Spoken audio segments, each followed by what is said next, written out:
Mix பண்ணி கொஞ்சம் நேரம் வேக விட்டுருந்தார். இதை நல்லா மிக்ஸ் பண்ணிக்கணும். காளான் வந்து எல்லா இடத்துக்கும் போகிற மாதிரி மசாலா எல்லா பக்கமும் வர மாதிரி மிக்ஸ் பண்ணிவிட்டு தண்ணி வந்து ஊற்றிக்கிட்டாங்க. தண்ணி பார்த்திங்கன்னா 3 கிலோ ரைஸுக்கு வந்து 6 படி தண்ணி அப்படின்னு சொன்னார். நான் வந்து கேட்டுக்கிட்டேன், நீங்கள் படியிலேயே சொல்லுங்கள் கிலோவில் அப்படிங்கிறதுனால அவர் வந்து படி கணக்கு தான் சொன்னார். 3 கிலோ பாஸ்மதி ரைஸுக்கு 6 படி தண்ணிங்க. அது போட்டிங்கன்னா உங்களுக்கு வந்து சாப்பாடு வந்து நல்லா உதிரியாக வரும். அடுத்ததாக வந்து உப்பு தேவையான அளவு போட்டுக்கிட்டாங்க. தேவையான அளவுனா எனக்கு என்னன்னு தெரியாதுங்க. என் மாமனார் வந்து கையளவு தான் போடுவார். அது எடுத்து ஒரு 4 கை போட்டார். நல்லா போட்டு மிக்ஸ் பண்ணி அதை வந்து கொஞ்சம் நேரம் கொதித்து கிளறி விட்டுக்கிட்டே இருந்தார்.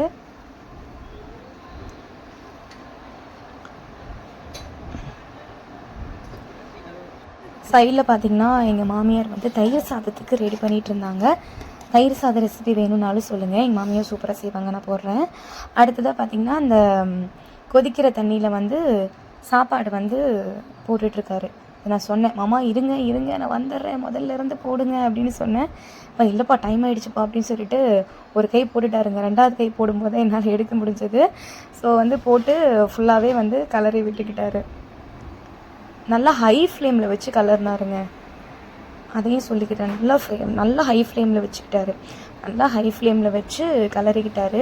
ஃபோன் வந்து இந்த ஆங்கிளில் எடுக்கிறது அந்த ஆங்கிளில் எடுக்கிறதுன்னு சொல்லிட்டு கொஞ்சம் கன்ஃபியூசனில் இருந்தது. எந்த ஆங்கிள்லன்னு எனக்கு சரியாக தெரியலிங்க. அதனால் குத்து மதிப்பாக எடுத்து வச்சுருக்கேன், அட்ஜஸ்ட் பண்ணிக்கோங்க. இதுங்களா எங்கள் கடைக்கு ஒரு விருந்தாளி வந்திருக்காங்க, படை எடுக்கணும் அப்படிங்கிறதுக்காக. அப்புறம் வந்து உப்பு வந்து பார்த்துக்கிட்டாரு, உப்பு கரெக்டாக இருக்கா அப்படின்னு சொல்லிட்டு மாமா வந்து பார்த்துக்கிட்டாரு. நல்லா இந்த அளவு கொதிச்சுட்டே இருந்ததுங்க.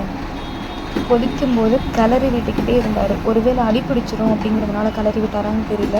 ஏன்னா ரொம்ப ஹை ஃப்ளேமில் வச்சுருந்தாங்க. ஸோ இந்த அளவு வந்ததுக்கு அப்புறமா பார்த்திங்கன்னா பாருங்கள், தண்ணி வந்து மேலே இருக்கிறது எல்லாமே போயிடுச்சு பார்த்திங்களா.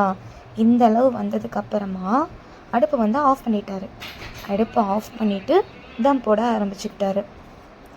இந்த மாதிரி சுற்றி இருக்கிற சாப்பாடை வந்து கத்தி எடுத்து க்ளீன் பண்ணால் அது எல்லாமே வந்துடும் அப்படிங்கிறதுனால அதே மாதிரி கரண்டி வச்சு எல்லாமே சமம் பண்ணிவிட்டு அப்புறம் தம் போடுறதுக்காக ஒரு மூடி எடுத்து க்ளோஸ் பண்ணிவிட்டு இது ஃபுல்லாக தண்ணி எடுத்து மேலே வந்து தம் போட்டுட்டாரு. அவ்வளோதான். 1/2 அன் ஹவர் வந்து தம் இருந்துச்சு. 1/2 அன் ஹவருக்கு அப்புறமா அங்கே வந்து இறக்கணும். ஸோ சாப்பாடு எப்படி இருக்குது அப்படிங்கிறத பார்க்கலாம். பாருங்கள், காளான் பிரியாணி ரெடி.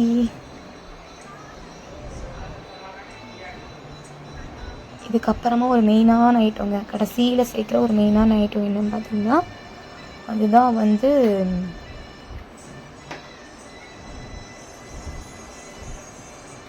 இதான் நெய். இது ஒரு 1/4 லிட்டர் நினைக்கிறேன். ஃபுல்லாக ஊற்றிட்டாரு. ஃபுல்லாக எல்லாமே ஊற்றிட்டாரு. 1/4 லிட்டரா 100 ml எனக்கு தெரியலைங்க. அந்த டப்பா ஃபுல்லாகவே ஊற்றிட்டாரு. ஸோ ஊற்றுனதுக்கப்புறமா எல்லா சாப்பாட்டுக்கும் கொஞ்சம் கலரணும் இல்லைங்களா, அந்த நெய் ஊற்றுனதுனால நல்லா வந்து இந்த மாதிரி அடியில் இருந்து உடைக்க மாட்டார். இப்படி எடுத்து தட்டி தான் விடுவார். அது தட்டி விட்டாவே சாப்பாடெல்லாம் பார்க்குறதுக்கே செம்மையாக இருக்கும். ஸோ ரெடி ஆகிடுச்சு, அவ்வளோதான், இறக்கியாச்சு. ஸோ இதுதாங்க சாப்பாடு. காளான் பிரியாணி ரெடி, 3 கிலோ. நீங்களும் வீட்டில் ட்ரை பண்ணி பாருங்கள். Hey hi. ஸோ நான் சொல்லியிருந்தேன் இல்லைங்களா, காளான் பிரியாணி வந்து நாங்கள் கடையில் வந்து செஞ்சுட்டோம். பட் கடையில் வந்து உட்காந்து சாப்பிட முடியல. ஏன்னா செஞ்ச உடனே வந்து பார்சல் போனதுனால நாங்கள் எதுவுமே வந்து கடையில் உட்காந்து சாப்பிடல. வீட்டில் வந்து பார்சல் எப்பயுமே கொஞ்சம் எடுத்துகிட்டு வந்துடுவோம். இந்த மாதிரி காளான் பிரியாணி இல்லை சிக்கன் பிரியாணி இல்லை ஏதாவது வெஜிடபிள் பிரியாணி இந்த மாதிரியெல்லாம் போட்டால் எனக்கு கொஞ்சம் எடுத்துகிட்டு வந்துடுவாங்க. நார்மலாகவே தக்காளி சாதம் செய்யும்போது தயிர் சாதம் செய்யும்போது கொஞ்சம் எங்கள் அத்தை வந்து கொஞ்சம் எடுத்துகிட்டு வந்துடுவாங்க. ஏன்னா அது சாப்பிடும்போது ஒரு மாதிரி நல்லாயிருக்கும் சொல்லிட்டு அது கொஞ்சம் அண்ட் ஒயிட் ரைஸ் கொஞ்சம் நாங்கள் வச்சு சாப்பிடுவோம். அப்படிங்கிறத வந்து நான் கொஞ்சமாக போட்டு சாப்பிட்டு எப்படி இருக்குன்னு நான் சொல்கிறேன். சீரியஸாக சொல்கிறேங்க. என் மாமனார் நான் முன்னாடி வந்து நான் ஒரு பிரியாணி வீடியோ வந்து ஷார்ட்ஸ் போட்டிருந்தேன்.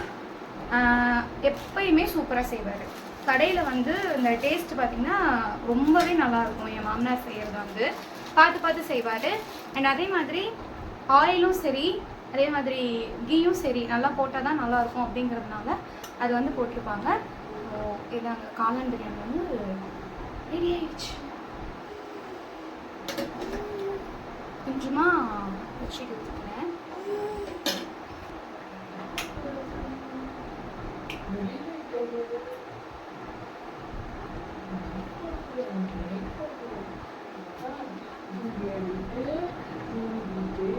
இங்கே கல்யாண வீட்டுக்கு போகும்போது இந்த நைட் டைம் பார்த்தீங்கன்னா காளான் பிரியாணி செய்வாங்க.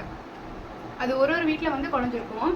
பட் இங்கே பார்த்தீங்கன்னா கடைக்கு செய்யறதுனால எப்பயுமே கொஞ்சம் வந்து பருப்பு பருக்கியாக தான் இருந்தால் தான் நல்லாயிருக்கும். சரிங்களா? அது வந்து சாப்பிட்றவங்களுக்கு வந்து பிடிக்கும் அப்படிங்கிறதுனால நான் எப்பயுமே பருப்பு பருக்கியாக செய்வோம். ஸோ அதே மாதிரி நான் இப்போ சாப்பாடு எடுத்து ஒதுக்கு போடுற பாருங்க எவ்வளோ பருப்பு பருக்கியாக இருக்குன்னு சொல்லிட்டு உங்களுக்கு தெரியுங்களா? எவ்வளோ பருப்பு பருக்கியாக இருக்குன்னு பாருங்கள். ஸோ செம்ம டேஸ்ட்டாக இருக்குது.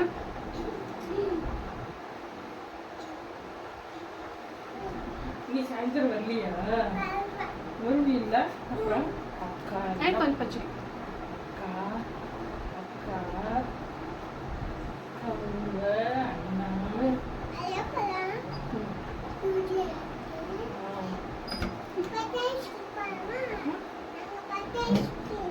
ஸோ இப்படி தான் நாங்கள் வந்து கடையில் செய்வோம். அண்ட் சிலதுக்கு வந்து சில மெத்தட்ஸ் வந்து மாறும். இது வந்து காளான் பிரியாணிங்களா, வெஜிடபிள் பிரியாணிக்கு சிலது அரைச்சி ஊற்றுவாங்க, சில தாளிச்சு போடுவாங்க. தக்காளி பிரியாணிக்கும் அப்படி தான், சாரி தக்காளி சாப்பாடுக்கும் அப்படி தான். இந்த மாதிரி ஒவ்வொன்றுக்கும் ஒவ்வொரு மெத்தட் வந்து செய்வாங்க. நீங்கள் வந்து ஒரு 2 கிலோ பண்ணணும், 3 கிலோ பண்ணணும் அப்படின்னாலும் சரி, இல்லை கம்மியாக பண்ணணுன்னாலும் சரி, நீங்கள் வந்து எந்த மாதிரி வீடியோ லைக் பண்ணுறீங்க அப்படிங்கிறது எனக்கு வந்து கமெண்ட்டில் சொல்லுங்கள். நான் ரிப்பீட்டடாக அந்த மாதிரியான வீடியோ வந்து போட ட்ரை பண்ணுறேன். அண்ட் வீடியோ பிடிச்சிருந்ததுன்னா லைக் பண்ணுங்கள், ஷேர் பண்ணுங்கள், கமெண்ட் பண்ணுங்கள். மறக்காமல் இந்த வீடியோ பற்றின உங்களுடைய கருத்துக்களை எனக்கு கமெண்ட்டில் சொல்லுங்கள். கண்டிப்பாக நான் திருத்திக்கிறேன். ஓகேங்களா? இன்னொரு வீடியோவில் சந்திக்கலாம். பாய்.